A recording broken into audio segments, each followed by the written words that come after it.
नमस्कार। मुद्दा तो है में आपका स्वागत है। मैं हूं आपके साथ ब्रजेश चौक से। आज मुद्दा है चुनाव की बेला, एमपी में होगा खेला। लोकसभा चुनाव से पहले मध्य प्रदेश ही नहीं बल्कि देश की राजनीति में भूचाल आ गया है। खबर है कि कांग्रेस के दिग्गज नेता कमलनाथ और नकुलनाथ ने अपना इस्तीफा कांग्रेस महासचिव केसी वेणुगोपाल को भेज दिया है। दोनों पिता पुत्र अब भाजपा में जा सकते हैं। वर्ष 2023 का विधानसभा चुनाव कांग्रेस ने कमलनाथ के चेहरे पर लड़ा था। कांग्रेस जीतती तो कमलनाथ ही मुख्यमंत्री बनने वाले थे, लेकिन चुनाव हारने के चंद महीनों के भीतर ऐसा क्या हुआ कि अब कमलनाथ ने कांग्रेस से किनारा कर लिया। इंदिरा गांधी के तीसरे बेटे कहलाने वाले कमलनाथ का कुनबा तथा नकुलनाथ का कुल बदलने का क्या कारण है? क्या यह बीजेपी का खेला है या फिर कांग्रेस के भीतर का झमेला है? आज इसी पर चर्चा करते हैं और हमारे साथ मेहमान जुड़ गए हैं। ब्रजगोपाल लोया बीजेपी प्रवक्ता हैं, पवन पटेल महासचिव हैं मध्य प्रदेश कांग्रेस कमेटी के, और रमेश शर्मा वरिष्ठ पत्रकार। तीनों मेहमानों का बहुत बहुत स्वागत है। शर्मा जी से शुरुआत करते हैं। शर्मा जी, बड़ी खबर, कांग्रेस के एक दिग्गज नेता कमलनाथ, जो दो ही छत्रप बचे थे कह सकते हैं, दिग्विजय सिंह और कमलनाथ, अब उनकी भी खबरें आ रही हैं कि बीजेपी का दामन थाम सकते हैं। केसी वेणुगोपाल को वो इस्तीफा दे चुके हैं पिता पुत्र।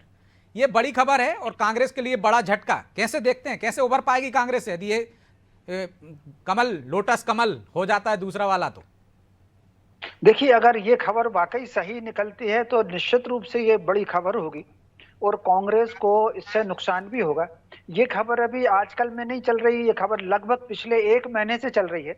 एक टीवी की डिबेट में एक वरिष्ठ पत्रकार ने ये संकेत ऑन एयर दिया था एक चैनल को, और आज किसी अखबार में भी, ये समाचार पत्र में भी छपा है, और सोशल मीडिया पर ये खबर बहुत लंबे समय से है। लेकिन हमने देखा है कि दिल्ली में मीडिया से बात की थी, कमलनाथ जी ने इनकार नहीं किया है कि वो नहीं जा रहे हैं। उन्होंने कहा है कि मैं सबसे पहले मीडिया को ही बताऊंगा। हाँ, तो निश्चित रूप से ये समय खबरें हैं और कमलनाथ जी कोई दो टूक बात नहीं कर रहे। और फिर हाल ही 2 ऐसी घटनाएं घटी जिसके कारण इस बात को थोड़ा सा बल मिलता है। पिछले दिनों जब उन्होंने प्रदेश कांग्रेस अध्यक्ष पद से अपना इस्तीफा देने की खबर आई थी, तो उन्होंने बाकायदा ऑफिशियली उनके प्रवक्ता ने खंडन किया था उसका। और फिर जैसे ही उनका खंडन किया, अगले दिन कमलनाथ जी को वहां से हटा दिया गया था, उनका नया अध्यक्ष आ गया था। तो कुल मिलाकर के वैसे तो राजनीति में कौन कहां चला जाए इसको कोई आश्चर्य नहीं है, फिर भी कमलनाथ जी अगर कांग्रेस से जाते हैं तो मुझे वाकई बहुत आश्चर्य होगा।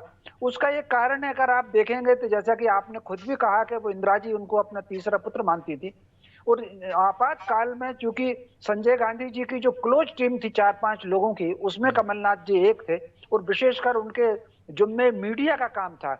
और जिन बड़े घरानों पर दिल्ली के दाम क्या लेना, ये माना जाता था कि वो कांग्रेस के विरोधी हैं, और उनमें से एक मीडिया हाउस के व्यक्ति जनसंघ के टिकट से सांसद भी बने थे विदिशा से 1971 के चुनाव में। तो ऐसे तमाम मीडिया हाउस के संचालक मंडल में उन्होंने कांग्रेस को रखा था। और कमलनाथ जी की सिफारिश पर मैंने रिपोर्टिंग भी की है, उनकी सिफारिश पर अर्जुन सिंह जी मुख्यमंत्री बने, और उन्हीं की अनुशंसा पर 1993 में दिग्विजय सिंह मुख्यमंत्री बने। तो कमलनाथ जी की पूरी राजनीतिक यात्रा, व्यक्तिगत समृद्धि भी, व्यक्तिगत प्रतिष्ठा भी, वो कांग्रेस के कारण है, इसमें कोई इनकार नहीं किया जा सकता। और उसके बाद भी इससे ही आप अंदाज लगाइए कि वो कांग्रेस के लिए कितने प्रमुख रहे होंगे। 1977 में एकमात्र सीट, उन दोनों छत्तीसगढ़ अलग नहीं था, 40 में से एक सीट जीती थी छिंदवाड़ा की गार्गी शंकर जी मिश्र ने कांग्रेस के टिकट से, और उस सीट से, उस सुरक्षित सीट से उनको 80 में यहाँ लेकर आए थे। और अगर उसके बाद भी कमलनाथ छोड़ के जाते हैं तो मुझे बहुत आश्चर्य होगा। हालांकि आज इसका खंडन अभी जीतू पटवारी जी ने भी किया है, कमलनाथ जी ने भी कोई बहुत स्पष्ट नहीं कहा। लेकिन जीतू पटवारी जी ने खंडन नहीं कहा, उन्होंने कहा कि मुझे भरोसा है कि वो नहीं जाएंगे क्योंकि इंदिरा गांधी के तीसरे पुत्र हैं। कमलनाथ जी खंडन नहीं कर रहे हैं, ना नकुलनाथ जी कर रहे हैं। इस खबर को अफवाह बताया, उन्होंने इस खबर को ब्रजेश जी अफवाह बताया। तो कुल मिलाकर के फिर भी 2 दिन हमको, चूंकि उनकी जो इस समय की यात्रा है, इस समय की यात्रा ऐसे समय में है जब दिल्ली में भारतीय जनता पार्टी का एक बड़ा राष्ट्रीय अधिवेशन चल रहा है। इतना बड़ा राष्ट्रीय अधिवेशन भाजपा का इससे पहले कभी नहीं हुआ। इससे पहले जब भी वो राष्ट्रीय पदाधिकारियों को बुलाते थे तो 3-3.25 हजार से कभी उपस्थिति ज्यादा नहीं हुई।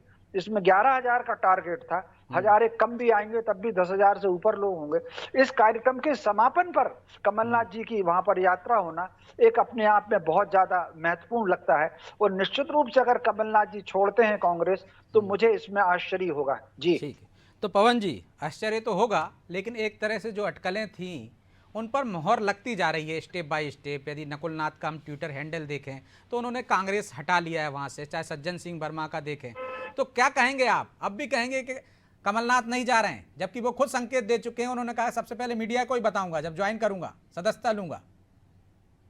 नहीं, उन्होंने बोला अभी ऐसा कुछ नहीं होगा तो सबसे पहले मीडिया को बताऊंगा। तो मुझे नहीं लगता कि कमलनाथ जी, जिनके नेतृत्व में इस प्रदेश की जनता, एक छोटा से छोटा, हम जैसे छोटा से छोटा कार्यकर्ता ने कांग्रेस पार्टी की विचारधारा की लड़ाई लड़ी, इस पूरे चुनाव में आगे बढ़ चढ़ के हिस्सा लिया, सिर्फ कमलनाथ जी को देख करके कि वो जिस टाइप से उन्होंने नेतृत्व किया, जिस टाइप से 15 महीना का कम समय उनको जो काम करने को मिला, उस 15 महीना से जो उन्होंने आम जनता के लिए काम किया, उन कामों को लेकर के हम लोग सब जितने कार्यकर्ता हैं सब आम जनता के पास गए थे। तो मुझे लगता है कि जैसे रमेश जी को आश्चर्य होगा, मुझे भी आश्चर्य होगा, और मुझे अभी भी विश्वास है कि कमलनाथ जी ऐसा कोई कदम नहीं उठाएंगे। क्योंकि कमलनाथ जी ने जो अध्यक्ष की बात हुई तो कमलनाथ जी ने पहले इस्तीफा दे दिया था, कमलनाथ जी ने स्वयं बोला। राज्यसभा के लिए कमलनाथ जी ने पहले ही मना कर दिया था कि राज्यसभा नहीं बनना। वो जब विधायकों का भोज गया तो उस दिन सबके प्रस्तावक को सबसे पहले माननीय कमलनाथ जी ने सिग्नेचर किया। तो मुझे लगता है ये पद जो है वो कमलनाथ जी का जो ओहदा है उससे बढ़ चढ़ करके है पद। तो मुझे ऐसा नहीं लगता कि छोटी सी इस बात के लिए कमलनाथ जी ऐसा कोई कदम उठाएंगे, और बाकी फिर देखते हैं जो होगा। लेकिन रमेश जी ने संकेत दिए है ना कि पार्टी ने उनको हटा दिया था प्रदेश अध्यक्ष से। वो मध्य प्रदेश की राजनीति करना चाहते थे और कई बार कह भी चुके थे, इच्छा जाहिर कर चुके थे कि मध्य प्रदेश छोड़कर नहीं जाना चाहते हैं, लेकिन पार्टी ने एक तरह से उनको किनारे कर दिया। नहीं, किनारे नहीं कर दिया। हमेशा युवा नेतृत्व की बात आई, वो आज भी हमारे वरिष्ठ हैं, आज भी हमारे साथ है, आज भी हमारे मार्गदर्शक है। उनका आशीर्वाद हम सबको, जो युवा लोग आ रहे हैं, ऐसा जरूरी नहीं कि जीतू पटवारी जी आ गए तो कोई सब बुजुर्गों को अंदर बंद कर दिया जाएगा। सब बुजुर्गों का आशीर्वाद, सबका साथ, सबका विश्वास लेके हम चल रहे हैं। सभी बार जो हमारे परिवार में बुजुर्ग का रोल रहता है, उनके बिना हमारे यहाँ नहीं अच्छी बात होती, उनका हमेशा हमें साथ रहता है, उन्हीं के आशीर्वाद से हम सब कुछ चलने वाले थे। ऐसा कहीं नहीं इंडिकेशन दिया गया था कि जीतू पटवारी जी को बना दिया गया तो कमलनाथ जी का कोई रोल ही नहीं है। कमलनाथ जी का प्रदेश है, कमलनाथ जी प्रदेश में रहे, दिल्ली में रहे, उनके कोई रोकने वाला है क्या? ठीक है, तो लोया जी, अब तक तो आप पानी पी कर कोसते रहे कमलनाथ जी को, चाहे सिख दंगों में उन पर आरोप लगाते रहे, और अब स्वागत के लिए फूल मालाएं बिछा दी आपने, दरवाजे खुले हैं, जय श्री राम के टैग के साथ उनका स्वागत कर रहे हैं। नहीं, देखिए, मैं आपको दो तीन चीजें ब्रजेश जी अलग से कहूंगा। एक तो जो सुबह आपने मुझसे प्रश्न किया है उसका उत्तर माननीय प्रदेश अध्यक्ष जी ने दिया है कि जो भी व्यक्ति भारतीय जनता पार्टी के रीति नीति और सिद्धांत से सहमति रखता हो उसका स्वागत है। बिल्कुल। परंतु ये बात आज की और अभी की नहीं है ब्रजेश जी, इस बात को आप गंभीरता से समझिए कि जब वहां छिंदवाड़ा में कथा हुई थी और जिस तरह से उसके बाद वातावरण का निर्माण कमलनाथ जी के विरुद्ध, मध्य प्रदेश में नहीं कह रहा हूं, दिल्ली में वातावरण का कांग्रेस पार्टी के भीतर निर्माण हुआ था, एक असहज स्थिति कमलनाथ जी की थी। और उसके पहले 2020 में जब वो सरकार से बाहर हुए थे तब भी आपको याद होगा कि कांग्रेस के राष्ट्रीय प्रवक्ता वहां वो सरकार गिरने का समर्थन कर रहे थे। ये तो हो गई एक बात।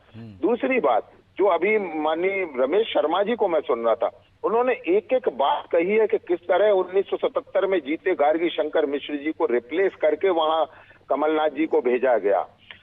ये सब बातें एक तरफ है, परंतु इस समय कांग्रेस पार्टी का जो नेतृत्व है और उस नेतृत्व के जो निर्णय हैं, क्या उन निर्णयों के साथ अकेले कमलनाथ जी की बात नहीं कर रहा हूं, देश भर में जो कांग्रेस के भीतर का माहौल है कि जो लोग जमीन पर काम कर रहे हैं उनको काम करने में बड़ी असुविधा है। वो भले ही कमलनाथ जी मध्य प्रदेश में कांग्रेस पार्टी में रहें या जाएं, परंतु असुविधा तो है, ये सबको स्वीकार करना चाहिए। क्योंकि जिस तरह के निर्णय किए जा रहे हैं उन निर्णयों को लेकर जनता के बीच में जाना बहुत कठिन है।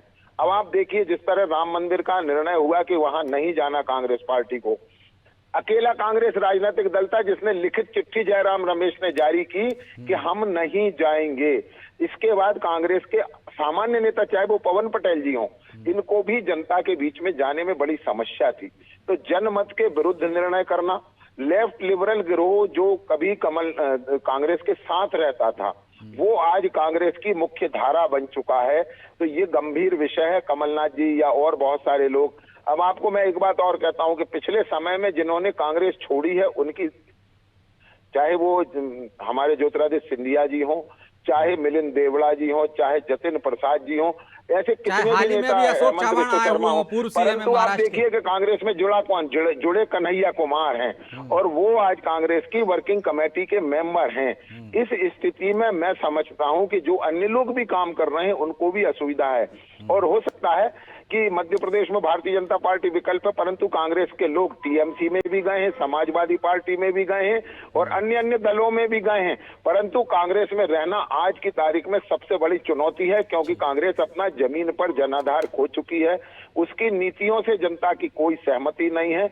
और जो आप एके एंटोनी कमेटी की रिपोर्ट थी कि कांग्रेस एक हिंदू विरोधी पार्टी के रूप में जनता के बीच में प्रचारित हो चुकी है, ये उसके आचरण के कारण हुआ है।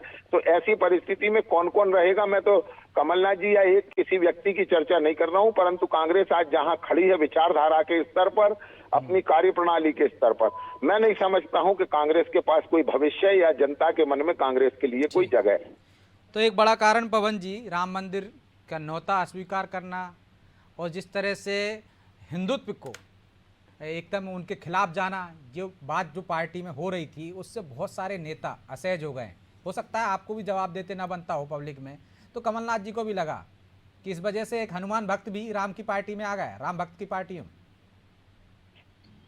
देखिए, भारतीय जनता पार्टी, हमने बताया ना कि वो हमेशा इवेंट की राजनीति करती है। भारतीय जनता पार्टी, अरे हमने बोला कि, हमने भी कई बार बोला कि भाई 22 तारीख को हम नहीं जाएंगे दर्शन करने, हम 23 को जाएंगे, 24 को जाएंगे, 25 को जाएंगे, हम वहीं पड़े रहेंगे। दादागिरी है क्या कि हम 22 को जाएं? नंबर एक। दूसरा, इन्होंने ऐसा इवेंट बनाया, ऐसा प्रचारित किया कि राम पहले इस, जबकि राम हम सबके देश में कोने कोने में, रग रग में, हमारे रोम रोम में राम है, लेकिन इन्होंने ऐसा इवेंट बनाया कि 22 तारीख को राम भारत में प्रवेश करेंगे, जिस तरह इन्होंने देश को आजाद किया।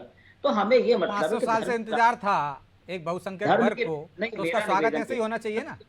नहीं करना चाहिए, धर्म आस्था का विषय होता है। हम पूजा पाठ करते हैं, हम सब राम को मानते हैं, हमारे यहाँ सबके यहाँ राम भगवान। तो इसलिए कथा कराने पर कमलनाथ जी के खिलाफ माहौल बनने लगा था, और जिस तरह से वो प्रचारित कर रहे थे कि वो हनुमान भक्त हैं, तो वही तो लोया जी कह रहे हैं कि माहौल बनने लगा था दिल्ली में।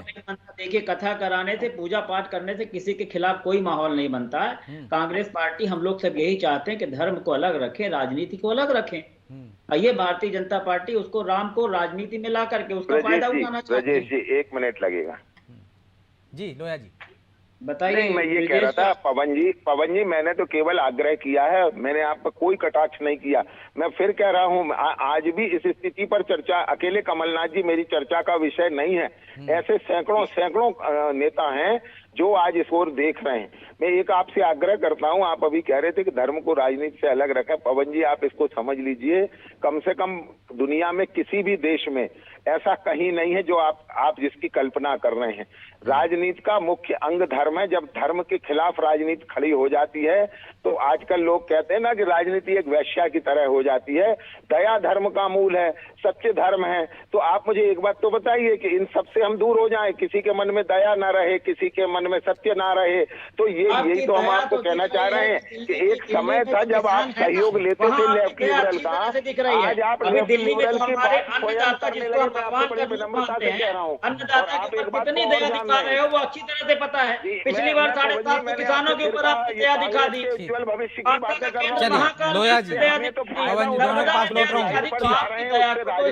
हूँ। बच्चा बच्चा जान रहा है। आपने व्यापक घोटाले में दया दिखा दी कि अपने ऊपर आत्महत्या कर रहे हैं, फिर व्यापक घोटाले का नाम बदल दिया आपने। तो आपकी दया को जनता अच्छी तरह से देख रही है और अन्नदाता हमारा अच्छी तरह से महसूस कर रहा है। भूमिका आप नहीं अदा कर पाए, असल में आपकी संकट ये है। ठीक है रमेश जी, क्या कांग्रेस पार्टी में कन्हैया कुमार जैसे लोगों का स्वागत होना और जो जनाधार वाले नेता हैं, क्षत्रप हैं, उनको किनारे करना, एक वजह ये भी है कि अशोक चव्हाण के बाद फिर कमलनाथ की चर्चा चल रही है? देखिए, इसमें कोई शक नहीं कि आप अगर देखें 1972-73 के बाद कांग्रेस में एक वैचारिक परिवर्तन आया है। और ये परिवर्तन आया है क्योंकि कई बार परिस्थिति ऐसी होती है, हमारी व्यवस्था भी होती है, जरूरत भी होती है, और जरूरत के आधार पर फिर परिस्थिति बदलती है। तो जिस तरीके से 1971 में अमेरिका ने 7वां बेड़ा पाकिस्तान के समर्थन में भेजा था, तो रातों रात इंदिरा जी ने रूस से बात करके उसको काउंटर किया और उनका 7वां बेड़ा फिर रास्ते में रुका।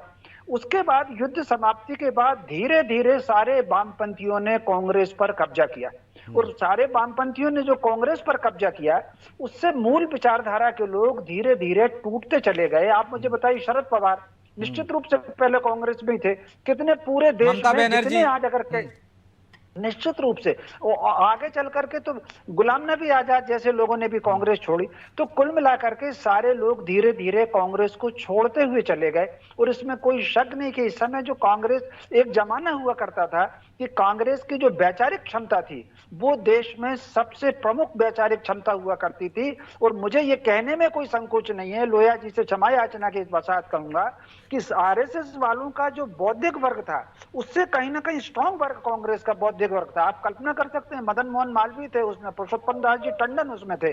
तो कुल मिलाकर के धीरे धीरे वो सारा कैडर, बौद्धिक कैडर खत्म हुआ। उस सारे वामपंथियों ने उस पर कब्जा किया और वामपंथियों ने कब्जा करके संविधान में संशोधन डाल करके वो सेकुलर शब्द जुड़वाया। ये आपातकाल में जोड़ा हुआ है, संविधान की शुरुआत में जो नहीं जोड़ा हुआ। इसके अलावा एक और बात मैं कहना चाहूंगा, कहीं ना कहीं कुछ चूक कांग्रेस से भी हुई है।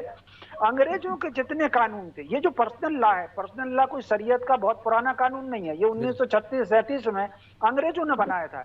उनको दंड संहिता की समानता अंग्रेजों को सुविधाजनक लगती थी। सामाजिक कानून में जो कि उनकी नीति थी कि डिवाइड एंड रूल, तो वो ज्यों का त्यों लागू होता चला गया।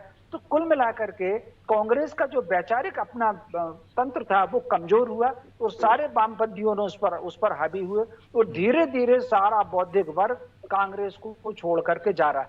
ऐसी स्थिति में अभी यही देख लीजिए, राम मंदिर को लेकर के लक्ष्मण सिंह जी ने क्या बयान दिया, दिग्विजय सिंह से सगे भाई हैं। वो जो लखनऊ के जो संत थे उन्होंने तो आंसू गिरा करके कांग्रेस पार्टी छोड़ी। तो कितने लोग हैं जिन्होंने इस तरीके से छोड़ी। आचार्य प्रमोद कृष्ण ने निश्चित रूप, अच्छा राम भक्त कांग्रेस में बने रहे। सबसे पहले रामराज की कल्पना तो गांधी जी ने कांग्रेस से दी थी। तो कुल मिलाकर के तो वो जो राम भक्तों का कैडर था कहीं ना कहीं इन दिनों वो असहज महसूस कर रहा है। तो उसमें से अगर कुछ लोग छोड़ के चले जाते हैं तो उसमें मुझे आश्चर्य नहीं होना चाहिए। और अब मैं मूल कमलनाथ जी पर आता हूँ। कई बार लोग जो पार्टी छोड़ करके जाते हैं उनके जाने में एक अंतर होता है। जैसे ज्योतिरादित्य सिंधिया के कारण कांग्रेस मजबूत हुई थी मध्य भारत क्षेत्र में। ज्योतिरादित्य सिंधिया को चलो एक सांसद का पद मिल गया, मंत्री बना दिए, इसके अलावा कुछ नहीं मिला।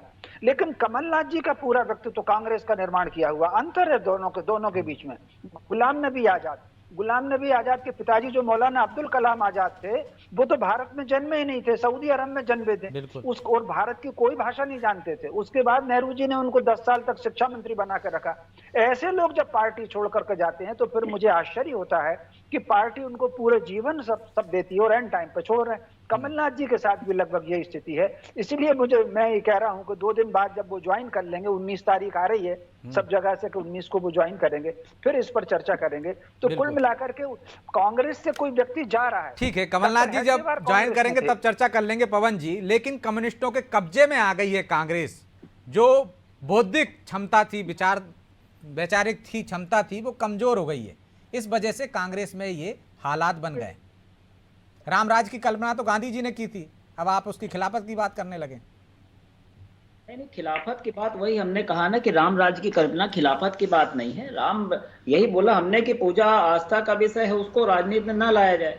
और जो वैचारिक बात है कि जो वैचारिक जिस विचारधारा की लड़ाई आप जिंदगी भर लड़ते रहते हो और उसी विचारधारा से आप समझौता कर लेते हो। तो वही तो रमेश जी कह रहे हैं, उसको ऐसे समझो ना आपके कम्युनिस्टों की विचारधारा आ गई। नहीं तो महात्मा गांधी तो रघुपति राघव राजाराम से ही शुरुआत करते थे किसी भी कार्यक्रम की। कांग्रेस के मंच पर ये भजन गाया जाता था, अभी भी गाया जाता है, भजन अभी भी गाया जाता है। नजरिया अलग गाया गया था पवन जी। एक आज मुझे भी थोड़ा याददाश्त में दिला दें, मेरे होश में तो नहीं गा पाई कांग्रेस।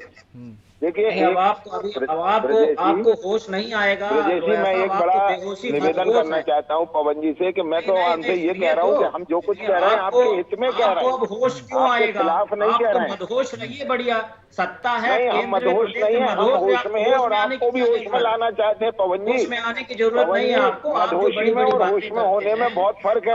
यदि हम मदहोशी होती तो हम तो सबको ठुकरा देते जिस तरह आप कह रहे हैं। मदहोश तो कौन है आप देख रहे हैं, जिन्होंने कांग्रेस वर्किंग कमेटी में कह दिया जिसको जाना है वो जाए। आपके पास देखिए ना, मदहोश कौन कहलाता है? करते हैं और अपना उल्लू सीधा करते हैं। हम कहते हैं कि नहीं, उल्लू तो हमारे पास है ही नहीं है। उल्लू तो भारतीय जनता पार्टी के पास कहाँ है? वो तो आपके पास है। हम कुछ सीधा नहीं करना चाहते। देखिए पवन जी, बड़ा कठिन विषय है। आप शब्दों को सोच के कहें। हमारा कोई उल्लू नहीं है जिसे हम सीधा करना चाहते हैं। हम केंद्र में सरकार में है, लगातार जीतती पार्टी है, राज्यों में, केंद्रों में, क्या पवन जी सिर्फ बीजेपी को दोष देने से काम चल जाएगा? आत्मचिंतन नहीं करना चाहिए कांग्रेस को? बहुमत प्राप्त करने जा रहे हैं पवन मैंने जी। आत्मचिंतन की हमेशा बात की मैं है। आपसे फिर कांग्रेस को कह रहा हूँ हमेशा कि हम तो आत्मचिंतन राज्यसभा करना में भी चाहिए, बहुमत प्राप्त चिंतन करने रहना जा रहे चाहिए। हैं। हमारी और ये जो पीढ़ियों ने चुनाव का कभी जो ये डीजे सोचा हाँक नहीं रहे हैं था। कि जो विधानसभा में चुनाव की इनकी जीत नहीं हुई ना, हमने जनता ने इनको 4 वोट पीढ़ी दिया, की राजनीति में विधानसभा में भारतीय इनके जनता मैकेनिज्म की जीत हुई जनसंघ है। से लेकर लेकिन आज उसके तक चलिए, ये बाद कभी सोचा चलिए नहीं। पवन जी, लोया जी माफी परंतु चाहते वो हैं, होने समय जा की रहा है। बाध्यता है इसलिए चर्चा को यहीं विराम देना होगा। आप तीनों मेहमानों का बहुत बहुत धन्यवाद। तो कहीं ना कहीं कांग्रेस को आत्मचिंतन आत्ममंथन करने की जरूरत है कि उसके बड़े नेता क्यों एक के बाद एक बीजेपी का दामन थामते जा रहे हैं, लेकिन कांग्रेस पर विचार करने की जगह सिर्फ बीजेपी को ही दोष देने में लगी है। यदि वो विचार करे और ए.के. एंटोनी की जो कमेटी थी उसकी सिफारिशों पर अमल करे तो हो सकता है कि कांग्रेस के दिग्गज नेता उसे छोड़ना बंद कर दें। बहरहाल मुद्दा तो है, मैं इतना ही, मुझे दीजिए इजाजत और आप देखते रहिए अनादि टीवी। नमस्कार।